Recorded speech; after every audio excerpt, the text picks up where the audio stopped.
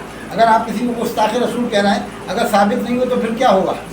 یہی کوٹا کی آخری بات بتا رہا ہوں میں، کہ جب کملیش تیواری نے گستاخی کی تھی نبی کریم صلی اللہ علیہ وسلم کی شان میں لکھنؤ کے اندر، تو کوٹا میں احتجاج ہوا۔ یہ کوٹا کی بات ہے، نام بھی بتاؤں گا، کوٹا کی بات ہے۔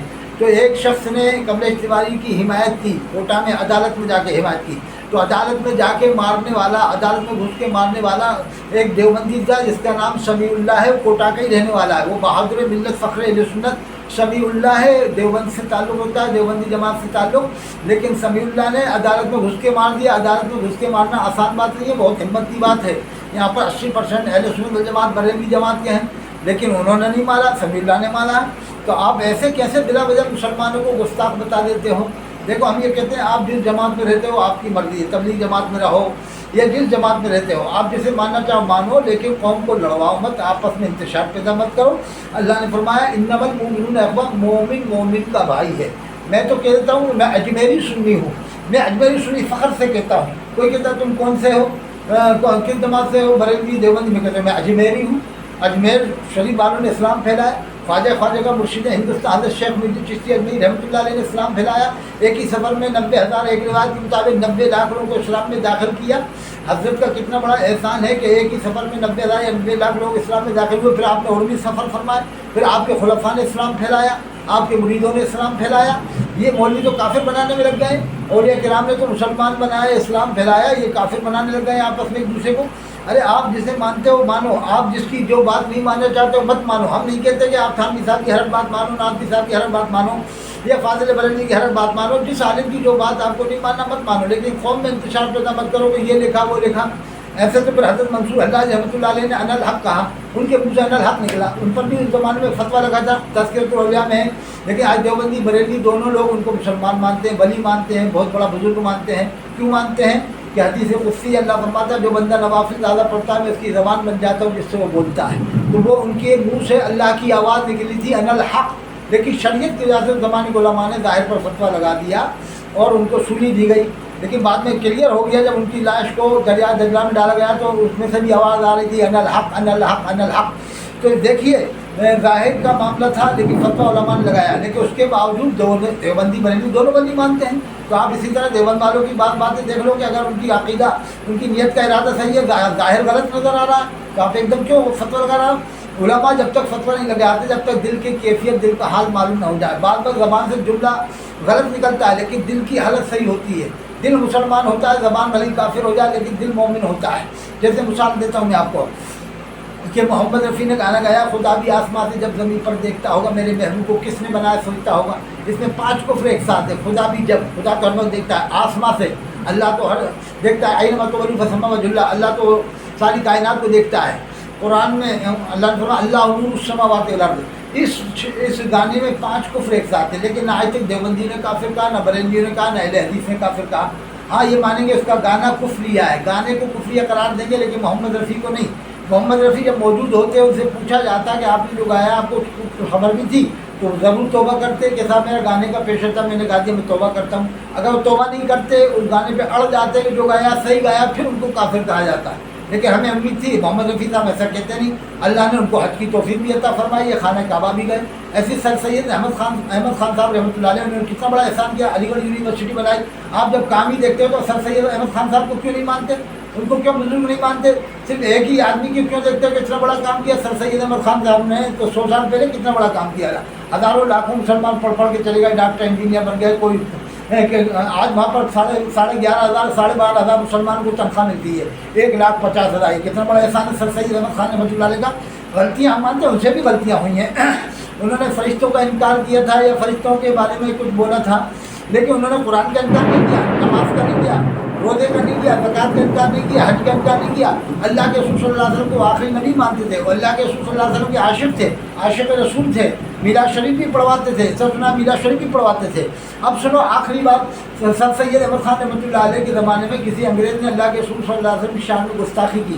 کتاب لکھی، آپ نے اس کے جواب میں انگریزی میں کتاب لکھی خطبات احمدیہ، اور انگریزی میں کتاب لکھ کر اپنا ساز و سامان، اپنا سرمایہ اکٹھا کر کر اس کو بیچ کر کے وہ کتاب چھپا کر پھر تقسیم کیا، انگریزی میں اس کا جواب لکھا خطبات احمدیہ کے نام سے۔ اس زمانے میں کسی عالم نے انگریزی میں جواب نہیں لکھا تھا۔ آخری بات بتاتا ہوں میں آپ کو، فرنگی محل میں جب ان کے خلاف فتویٰ گیا کہ آپ ان کے خلاف دستخط کریں کفر کے، تو کہا کہ اس فتوے کو ردی کی ٹوکری میں ڈالو۔ میں نے سر سید کو اپنی آنکھوں سے دیکھا ہے کہ سر سید احمد خان صاحب کے سامنے اللہ کے رسول صلی اللہ علیہ وسلم کا ذکر مبارک ہو رہا، ان کی آنکھوں سے آنسو ٹپک رہے ہیں، برابر آنسو جاری۔ کہا جو اس درجے کا عاشق رسول ہوگا میں اسے کافر کیسے کہوں؟ آپ وہ مانتے ہیں غلطیاں ان سے ہوئی ہوں گی، کفریہ باتیں بہت سے انسانوں کے منہ سے نکل جاتی ہیں، جیسے روزہ آدمی کہتا ہے، زکوٰۃ مکات کہتا ہے، حج مت کہتا ہے، اس طرح کی بہت سی باتیں آج کے زمانے میں بھی چلتی ہیں اور لوگ زمانی طور سے کہہ دیتے ہیں، لیکن دل تو مومن ہوتا ہے نا، جب تک دل کافر نہ ہو جائے ہم اس کو کافر نہیں کہہ سکتے۔ دل کی کیفیت جب اس چیز سے معلوم کی جائے کہ تمہارا یہ کیا عقیدت ہے اس میں کہنے میں، اگر وہ اقرار کرے کہ صاحب جو میں نے کہا ہے صحیح کہا ہے، جو کفر اگر اس نے کرا ہے، جو جیسے بصیر رضوی کھلا کافر ہے، سلمان رضوی کھلا کافر ہے، ان کا کفر کھلا ہوا ہے، لیکن کسی کا کفر اگر ڈھکا چھپا ہو تو پھر اس سے پوچھا جائے گا، پوچھنے کے بعد پھر اس کے اوپر کفر کا فتویٰ لگایا جاتا ہے۔ دیکھو آخری بات بتا دوں، حضرت قاضی شمس الدین جونپوری رحمۃ اللہ علیہ، جو حضرت مدنی میاں صاحب شیخ الاسلام کچوٹی صاحب مدنی میاں صاحب کے استاد ہیں، حضرت قاضی شمس الدین جونپوری، ان کے زمانے میں ایک شخص نے کہا کہ تو میرا خدا نہیں، میں تیرا بندہ نہیں، تو میں تیری بات کیوں مانوں؟ تو اب لوگوں نے تو نابالغ مفتی کو فتویٰ لگا دیتے تھے، لیکن انہوں نے فتویٰ نہیں لگایا، کہا کہ پہلے اس سے پوچھا جائے گا دل کا معاملہ ہے، ارادہ کیا ہے اس کا، تو اسے بلایا گیا، کیا کہتے ہو؟ کہا کہ میں کہتا ہوں تو میرا خدا نہیں، میں تیرا بندہ نہیں، میں تیری بات کیوں مانوں؟ کہا کہ آپ کی دل کی کیا ارادہ، نیت کیا ہے اس میں؟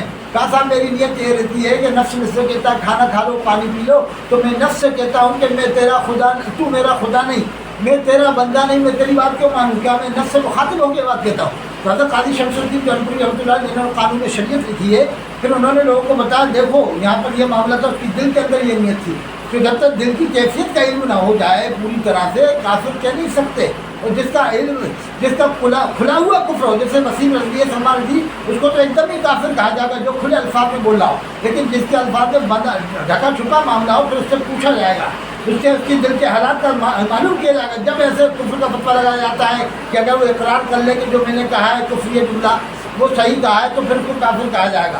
ایسے کافر نہیں کہا جا سکتا ہے جب تک کہ پوری تحقیق نہ ہو جائے۔ یزید کو امام اعظم نے یہ کہتے ہیں، علماء بریلی کہتے ہیں امام اعظم نے کافر نہیں کہا، تو جب اتنے بڑے خبیث مردود کو کافر نہیں کہا، آپ لوگ بلا وجہ دیوبندی بڑے نقیوں کو کافر کہنے لگ جاتے ہیں۔ جب یزید کو کافر نہیں کہا، جس نے اہل بیت پر کتنے ظلم کرا ہے پوری دنیا کو معلوم ہے، آج تک یزید نام کا پوری دنیا میں کوئی بھی آدمی نہیں ہے۔ اہل حدیث ان کو مسلمان مانتے ہیں لیکن یزید کے نام پر نام نہیں لے سکتے، اس لیے کہ اللہ نے یزید کے نام کو ختم کر دیا، فنا کر دیا ہے۔ اللہ نے امام حسین علیہ السلام کے نام کو اس طرح سے روشن کیا اور عظمت بخشی کہ آج پوری دنیا میں امام حسین علیہ السلام کے نام پر نام رکھنے والے پوری دنیا میں لوگ موجود ہیں۔ اللہ تعالیٰ ہم کو سمجھ عطا فرما، وآخر دعوانا الحمد للہ رب العالمین۔